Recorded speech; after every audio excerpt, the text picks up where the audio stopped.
Assalamualaikum warahmatullahi wabarakatuh. Halo semua, selamat siang. Halo semuanya, perkenalkan nama saya Fiona Rohmania. Perkenalkan nama saya Winarka Nazila. Perkenalkan nama saya Muhammad Rahmatullah. Perkenalkan, nama saya Natasha Pustika Purba. Saya akan menjelaskan tentang materi teks eksplanasi.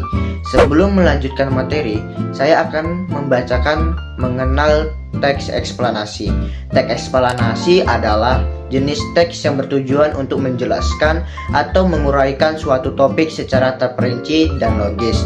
Pada presentasi ini, kami akan membahas lebih lanjut tentang teks eksplanasi meliputi definisi, ciri-ciri, tujuan, struktur, contoh, kesalahan yang sering terjadi, dan tips menulis teks eksplanasi.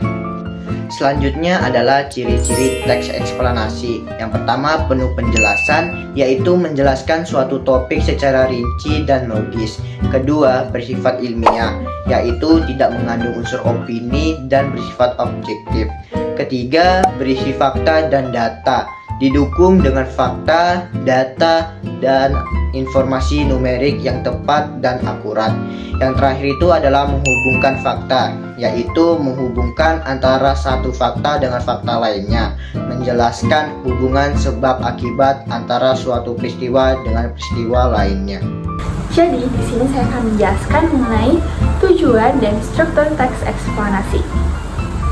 Jadi, dari sumber video yang telah kami analisa, dapat kami informasikan bahwa tujuan teks eksplanasi terbagi menjadi 3. Yang pertama, untuk menyajikan informasi. Yang kedua, untuk menambah pengalaman. Dan yang ketiga, untuk mengedukasi.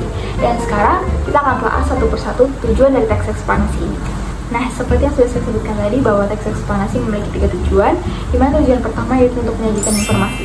Nah, apa sih maksudnya? Jadi, teks eksplanasi itu bertujuan untuk menginformasikan kepada pembaca tentang suatu objek atau topik tertentu dengan penjelasan yang tepat. Kemudian yang kedua yaitu untuk menambah pengetahuan, di mana teks eksplanasi bertujuan untuk memberikan wawasan maupun pengetahuan kepada pembaca tentang topik tertentu secara terperinci. Kemudian yang ketiga yaitu untuk mengedukasi, di mana teks eksplanasi ini bertujuan untuk mendidik pembaca dan menambah pengetahuan baru kepada pembaca tentang suatu topik tertentu. Kemudian, di sini saya akan menjelaskan juga tentang struktur dari teks eksplanasi. Nah, struktur dari teks eksplanasi sendiri terbagi menjadi 3, yaitu pendahuluan, isi teks, dan penutup. Jadi, di sini saya akan menjelaskan satu persatu mengenai struktur teks eksplanasi. Jadi, struktur yang pertama yaitu pendahuluan, di mana pada bagian ini biasanya berisi paragraf pembuka yang mengenalkan topik yang akan dibahas. Kemudian yang kedua yaitu isi teks, di mana pada bagian ini biasanya terdiri dari beberapa paragraf yang biasanya berisikan tentang penjelasan-penjelasan mengenai topik secara terperinci dan logis. Kemudian yang ketiga yaitu penutup, di mana bagian penutup ini berisikan tentang paragraf penutup yang isinya yaitu tentang kesimpulan dari keseluruhan teks. Nah, kemudian kita masuk ke teks eksplanasinya, yaitu penjelasan tentang cara kerja mesin pembakaran dalam mobil. Mesin pembakaran dalam mobil ini bekerja berdasarkan prinsip dasar pembakaran campuran bahan bakar dan udara.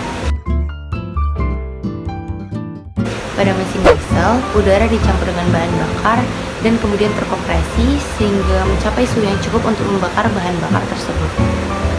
Sementara pada mesin bensin, udara dicampur dengan bahan bakar dalam karburator sebelum kemudian dibakar dalam ruang bakar. Nah, dengan memahami cara kerja mesin pembakaran dalam mobil, kita dapat melakukan maintenance sesuai dengan spesifikasi yang ditentukan agar mobil dapat berjalan dengan baik. Halo semuanya, di sini saya yang pertama akan menjelaskan kesalahan yang sering terjadi dalam penulisan teks eksplanasi. Yang pertama ada tidak jelas. Teks eksplanasi yang tidak jelas atas penggunaan bahasa dan terminologi yang tidak tepat akan susah dibaca dan sulit dimengerti oleh pembaca. Nah, yang kedua ada data yang tidak tepat. Penggunaan data yang tidak akurat atau tidak relevan akan merusak kredibilitas teks eksplanasi tersebut. Yang ketiga ada kesalahan logika. Eksplanasi yang tidak logis akan membingungkan pembaca dan menyebabkan keterbatasan pemahaman.